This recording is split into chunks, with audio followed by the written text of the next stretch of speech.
Não, interessante também que a Globo sempre foi muito criticada ah, pelos petistas, né? Na época do Jair Bolsonaro, também teve verba para a Globo, mas hoje a Globo basicamente é a porta-voz do petismo, né? Virou assim, é, tanto que é a principal fonte de informação de quem quem diz que votou no Lula, votou no PT, né? Enquanto que a turma do Bolsonaro vai muito mais pelas redes sociais, e aí também tem uma série de outros veículos que acabam sendo usados também. E você estava falando ali do partido do Elon Musk, né? Ele acho que até deu o nome do Partido América. É interessante a gente olhar também. Eu acabei de dizer aqui que o Brasil imitou muito a política americana nessa questão do voto da identidade, da escolha da sua fonte de informação.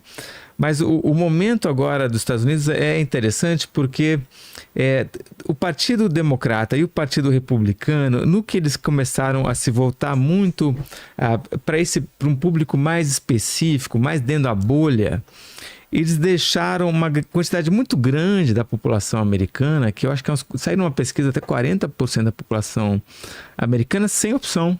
Né? Essa gente ficou desassistida, ficou sem partido. Porque até os dois partidos principais, existem outros partidos, mas que não tem chance nenhuma, eles começaram a se parecer muito entre si.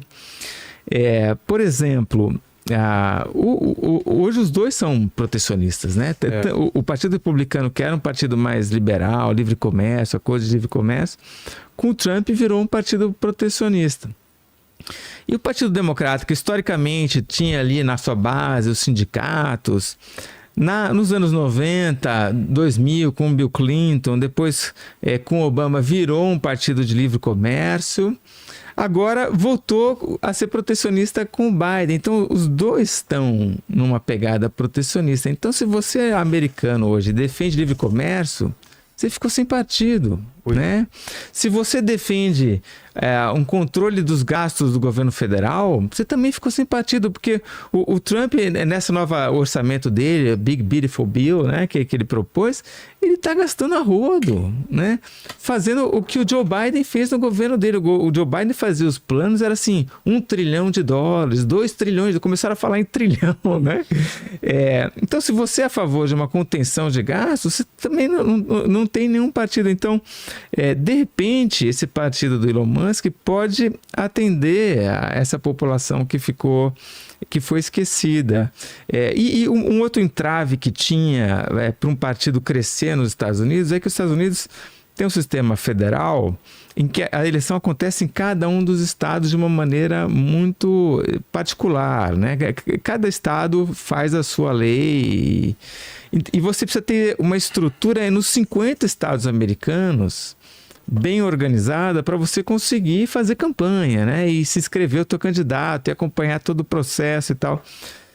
O que é muito difícil você ter. Só que o Elon Musk, com a grana que ele tem, ele pode conseguir fazer isso, né? Então, assim, vale a gente acompanhar o que vai acontecer. Essa briga. Ô, Lene, o que o pessoal quer saber aí do que a gente já falou? Bora lá, tem algumas perguntas aqui. A primeira que eu vou fazer, na verdade, são duas em uma, é que as duas são parecidas, tá? Uma é do Nácio Alex e a outra é do Hello Cat. Eles perguntam... Hello Kitty, Hello Cat. Hello Cat, eles perguntam o que os eleitores podem fazer para fugir desse ciclo Bolso-Lula. Olha, eleitor, quando você fala assim, se pensa, evidentemente, na hora do voto. E assim, é um negócio que me desagrada, que as pessoas fiquem pensando exclusivamente em voto. Eu sempre falo assim, voto é algo que você faz durante 1 minuto, de 4 em 4 anos para aquele cargo. É de 2 em 2 anos, mas para cargo diferente. Você tem eleição municipal, 2 anos depois eleição presidencial, cada uma tem algumas outras associadas. Então, acho que os brasileiros, o que eles precisam fazer é acompanhar mais o debate público e vigiar os políticos, independentemente de partido e de corrente ideológica, ao longo de todos os anos. E muitas vezes você vê no Brasil um pensamento absolutamente equivocado de que se o sujeito votou em determinado político, ele não tem o direito de criticar aquele político. Às vezes você vê alguém que publicamente manifestou voto num determinado político, e aí que faz uma crítica, o que é raro no Brasil, mas de vez em quando acontece. E a pessoa vai lá, você votou, você ajudou, você não sei o quê e tal. Não sei. Bom, se o cara votou e ele tá criticando, que bom, né? Que ele mesmo tendo votado, ele reconhece que aquele presidente está cometendo erros, ou que está sendo autoritário em algum momento, ou que está sendo perverso numa relação externa com países em guerra, ou qualquer coisa nesse sentido. Então, se você votou, você continua tendo a liberdade de criticar. Porque o oposto disso é o sujeito que, porque votou, ele passa a defender aquele voto para sempre. Então, durante 4 anos, ele tem que justificar de todas as maneiras tudo de errado, eventualmente de criminoso, eventualmente de perverso, que o político no qual ele votou faz.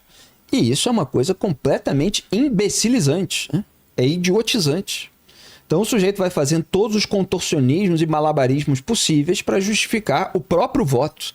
Porque ele não quer sair daquele grupo, daquela patota, daquela bolha. Olha, isso aí é coisa de adolescente, né? Então, a pessoa que não consegue superar isso, ela tá presa numa terra do nunca. Então, na adolescência, você tem muita gente que entra naqueles grupinhos, o cara tá no grupo dos populares da escola. Aí ele entra naquele grupinho e ele passa a falar daquele jeito, se vestir daquele jeito, ter aqueles hábitos, eventualmente vai adquirindo aqueles vícios que as pessoas têm para fingir que são adultas, para posar que são super maduras, etc. E aí, em nenhum momento você vai conseguir olhar de fora aquele grupo para falar assim, não preciso disso aqui não. Isso aqui faz mal para mim. Ou eu tenho um desejo que é diferente do desejo desse grupo. Então, essa adesão ao coletivo, esse coletivismo, ele vai suprimindo a personalidade, os traços singulares que aquela pessoa precisa buscar. O que você tem de específico? Qual é a sua vocação? Essa é uma das principais questões. Qual é a sua vocação? O que você sabe? O que você é capaz de fazer? O que você tem dom para fazer? O que você faz? Que você faz assim que algumas outras pessoas não conseguem fazer? Alguma imunidade que você tem? Por exemplo, o médico ele consegue ver sangue sem passar mal, sem ficar enojado e tal. Muita gente não consegue. E aquilo facilita, evidentemente, o trabalho médico. Então você pode identificar isso na sua personalidade para ver o que você vai fazer, etc. Se você for sendo guiado pela patota, você nunca vai ser você mesmo, né? Então, assim, recomenda-se terapia. O que acontece hoje é que as pessoas estão trocando a terapia que busca a singularidade do desejo daquele indivíduo e busca fazê-los conseguir expressar o seu desejo, os seus sentimentos, contar para si próprio a sua história. Elas estão trocando a terapia pelo movimento social e pela bolha virtual. Então elas aderem a um grupo e vão suprimindo aquela individualidade. Quando você vê, eles são iguais. A gente às vezes fala, não, chamar todas essas pessoas de ativistas, nem adianta nomear, porque não tem nenhuma diferença.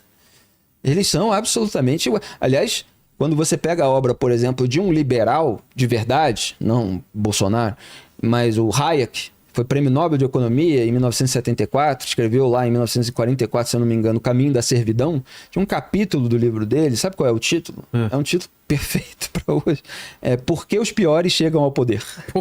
Que talvez responda a algumas perguntas aí, inclusive essa. E o que ele fala? Que para você encontrar a homogeneidade em grupos humanos, você tem que ir lá no fundo.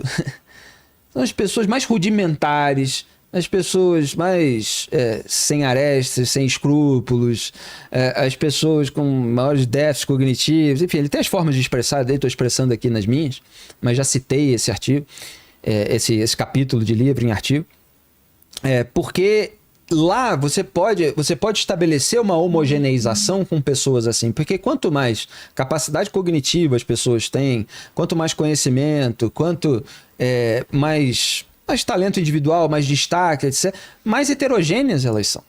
Porque são pessoas que realmente conseguiram desenvolver a sua singularidade. Então elas tendem a divergir em determinados pontos, etc. Mas se você quer todo mundo para organizar uma militância digital, você vai lá no fundo do poço. É o que o Lula faz nos governos dele. Ele pega aquelas pessoas completamente desqualificadas e coloca lá num cargo. E as pessoas estão ganhando uma fortuna. O Bolsonaro, foi o que ele fez.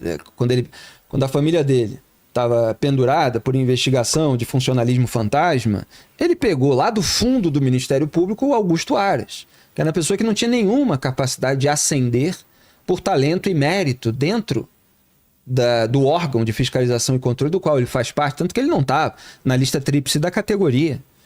Mas ele é aquela pessoa disposta à subordinação política. E o Bolsonaro só admite, em torno dele, pessoas 100% subservientes. Tanto que todas que tinham um mínimo de personalidade foram saindo, foram sendo achincalhadas, né? Sérgio Moro, General Santo Cruz, General Maynard Rosa, que muita gente não conhece, mas que deu uma ótima entrevista na época que saiu do governo, falando, olha, não dá mais, não dá para chegar no Bolsonaro. Ele está rodeado aí por um monte desses jovens aí de rede social e tal, não tem como falar com ele que não é esse caminho e tal, não sei o quê. E vários outros, né, que foram alvos aí de perseguição. Enfim, tô falando para as pessoas não aderirem a patotas, não perderem a sua singularidade, e aí elas podem vigiar mais o poder. Mas só respondendo muito objetivamente, de fato o sistema partidário não dá muitas opções, né? Então você tem aí um déficit de opções, de alternativas eleitorais, mas a sociedade precisa zelar para que haja a alternativa. Porque a demanda muitas vezes força com que haja o oferecimento. Mas meu recado para Hello Cat aqui, complementando o que o Felipe falou, a gente tem que realmente se preocupar de não seguir a patota, porque a patota é isso, é um monte de gente igual, usando os mesmos raciocínios, né? Mesmos jargões, a gente né? tem Você que vê, buscar. tudo parecido, né? E aí uma dica para a gente buscar o que é a nossa singularidade, né? Também entender que a política não é a coisa mais importante no mundo. Exato. Né? E você vê que a galera das patotas, tanto da patota bolsonarista quanto da patota lulista, o cara só quer falar de política, né? Isso. Aí você fala, então assim, a gente tem que meio que olhar pra gente e falar, agora eu vou falar sobre comida, né? Vou falar sobre filme, né? Encontrar pessoas também diferentes, que não são do teu convívio. Exato, dialogar. Que de repente vão falar sobre assuntos que você nem conhece ainda, né? Nem faz ideia. Ler um livro, tipo o Almanaque do Pênis Brasileiro, né? Tipo assim, sai da tua caixinha, né? Busca coisas diferentes, que te coloquem em contato com pessoas que não têm, às vezes, nada a ver com você. O mundo vai ficar mais leve, mais divertido. Exato. E aí você sai dessa galera que é toda noiada, né? Que é uma chatice, esse bolso... Como é que ela falou? Bolso Lula, né? Bolsolulismo. Aliás, uma das perguntas que a gente mais recebe é como é que vocês aguentam tudo isso? Só nojeira na política, e os ativistas atacando vocês. Mas é porque a nossa vida não é isso. O Duda se vê, ele toca violoncelo. O Duda no fim de semana vai ver música clássica. Uhum. Ele tem muito mais vida, entende? Como eu tenho. Você tem já as pessoas do seu círculo íntimo que você ama, que amam você. Você tem o seu esporte que você pratica, sabe? Eu jogo bola, eu vou pro samba, eu viajo, Rio, São Paulo e tal. A gente tem muito mais vida do que a política e, obviamente, leu sobre muito mais assuntos. Quer dizer, a política, a turbulência política acabou arrastando a gente para ter empregos nessa área.